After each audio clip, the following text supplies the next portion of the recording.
आज मम्मी म्हणाली बाळाला मी सांभाळते, तू आज बटर चिकन कर. सो मम्मीने बटर चिकनचं इथं सगळं सामानच आणून ठेवलं होतं.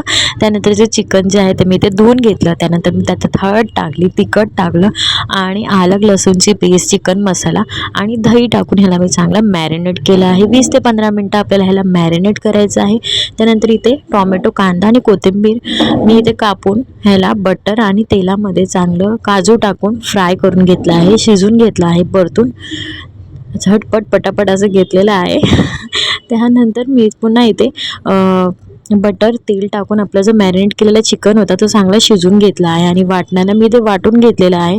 त्यानंतर लास्ट प्रोसेसला मी पुन्हा इथे तेल, बटर, आपलं वाटलेलं चिकन मसाला, हळद आणि आपलं जे वाटलेलं वाटण होतं ते मी याच्यात ॲड केलेलं आहे.